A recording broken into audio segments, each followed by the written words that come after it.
Hello लोगोफोर नोंथांमोनखौ advance Bodoland YouTube चेनेलाव बयखौबो बरायबाय। आं दिनै नोंथांमोननो मोनसे गोदान भिडिअ लानानै फैदों। नोंथांमोना भिडिअनि थाम्बनेलाव नायनानै मिथिखाबाय जानो हागौ। आं बेयाव नुनाय गासिबो टपिकफोरनि सायाव नोंथांमोननो भिडिअनि गेजेरजों फारि फारि खोन्थागोन। नोंथांमोना भिडिअखौ दानालासेनो फारि फारि नायलांबाय थाबानो जाबाय। थ' जों दानिया भिडिअखौ जागायदिनि। 23 मे सिमाव जोंनि आसामाव दासान्दि टटेल कर'ना भाइरास जानायनि अनजिमाया बेयाव नोंथांमोना नुदोंने 346 जाबाय। बिनि गेजेराव 57आ हामबाय, माने बिथांमोना कर'ना भाइरासनिफ्राय बारग'बाय। बिनि गेजेराव दा 282नि देहायाव कर'ना भाइरासआ एक्टिभ जानानै दं। बेजों लोगोसे जोंनि आसामाव दा 4 सुबुङा कर'ना भाइरास जानानै थैबाय। बिनि गेजेराव 3आ माइग्रेट जालांबाय, माने गुबुनाव थांबाय। बिनि गेजेराव मैया जोंनि चिरां डिस्ट्रिक्टआव बिटिआरनि चिरां डिस्ट्रिक्टआव गिबिसिन 4नि देहायाव कर'ना भाइरास मोन्दों। बेनि गेजेराव नोंथांमोना फारियै नायनो हागोन सोर सोरनाव जादों। गासिबो जोंनि बर'फोरनावनो जादों बियो। नोंथांमोना बबे जायगानि नोंथांमोना बेयाव नायनो हागोन। बिजय बसुमतारी बिथाङा सारागुरिनि, बिथांनि बैसोआ 19 बोसोरमोन। बिनि आरो सासेया फाखन इसवारी, बिथाङा 19 इयार्समोन। बिथाङा बिटिनिनि चिरां बिटिनिनि। आरो सासेया प्रकाश नार्जारी, बिथाङा 19 बोसोरनि, बिथाङाबो रानिखाथानि। आरो सासेया सिमियन बरगयारी, बिथाङा 17 इयार्स, बिथाङा रानिखाथानिमोन।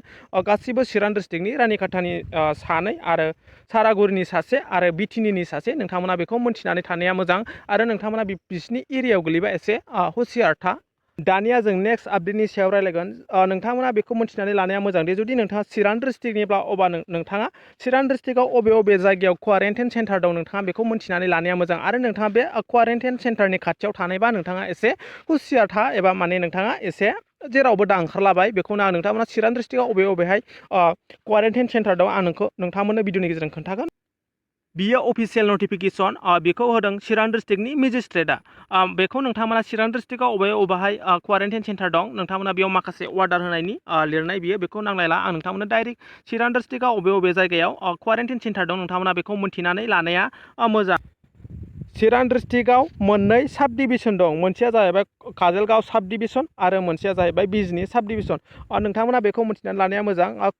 काजलगाव साब डिभिसननि गेजेराव क्वारेन्टाइन सेन्टारफोरनि गेजेराव बियो डन बस्क' कलेज साफागुरि, बियो साफागुरियाव दं। डन बस्क' कलेज बेयावबो क्वारेन्टाइन सेन्टार, जोंनि चिराङाव मोनसे क्वारेन्टाइन सेन्टार। जुदि नोंथांमोना साफागुरि एरियानिबा एसे हुसियार थानाया मोजां। आरो बेंटल गेट एरियानिबा नोंथांमोना हुसियार था, रौमारि एरियानिबा।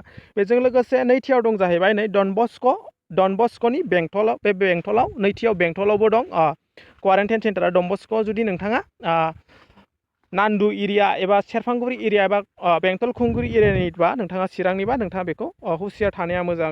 थामथियाव दं जाहैबाय नै लिटिल फ्लावार स्कुल, बे साफागुरियाव दं। सेन्ट आगस्टिननि अपोजिट साइडआव। नोंथांमोना जुदि रौमारि साइड एबा साफागुरि साइडनिबा नोंथांमोना जेरावबो दा ओंखारलाबाय क्वारेन्टाइन सेन्टार गोनां खाथियाव।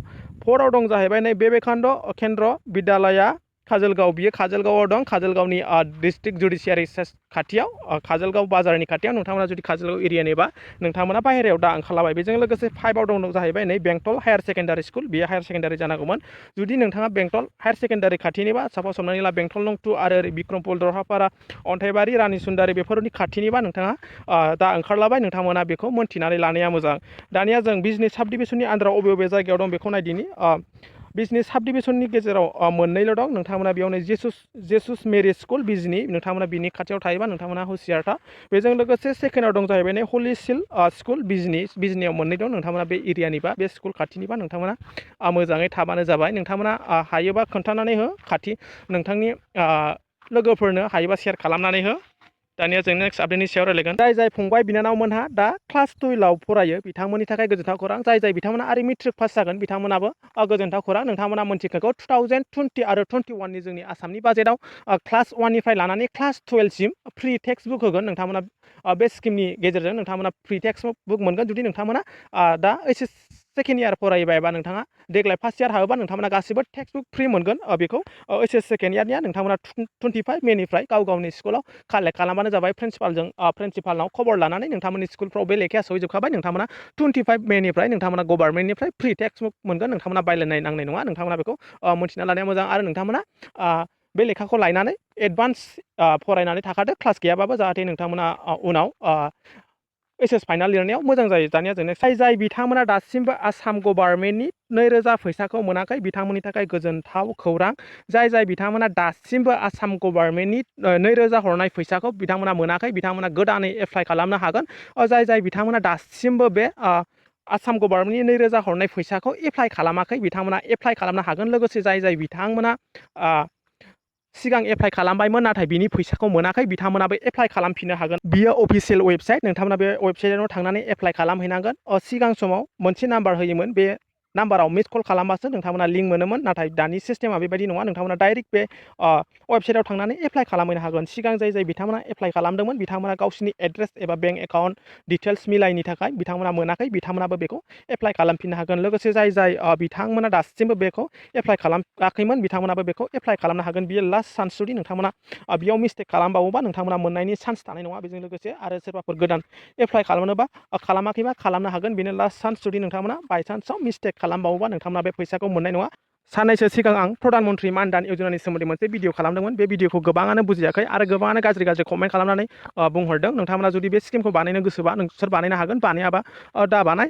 एफाग्रामानि गाज्रि कमेन्ट होनो नाङा। जुदि नोंथांमोना बुजियाखैबा वेबसाइटआव थांनानै नायनो हागोन। नोंथांमोना गुगोलाव मान धन सार्च खालामबानो फैखागोन। बेयावनो मान धन यजना, बेयाव नोंथांमोना फार्स्ट नुनायावनो क्लिक खालाम। बिनि उनाव नोंथांमोना बे स्किमनि सोमोन्दै डिटेल्स होनो हागोन। जुदि नोंथांमोना बानायनोबा बानायनो हागोन। बेखौ 18 इयार्सनिफ्राय 40 इयार्सनिफ्रायल' खालामनो हायो। जेब्ला नोंथांमोना 60 इयार्स जागोन अब्ला नोंथाङा पेन्सन हिसाबै 3,000 मोनबाय थागोन। नोंथांमोना सोरबाफोर बानायनो गोसोबा बानायनो हागोन।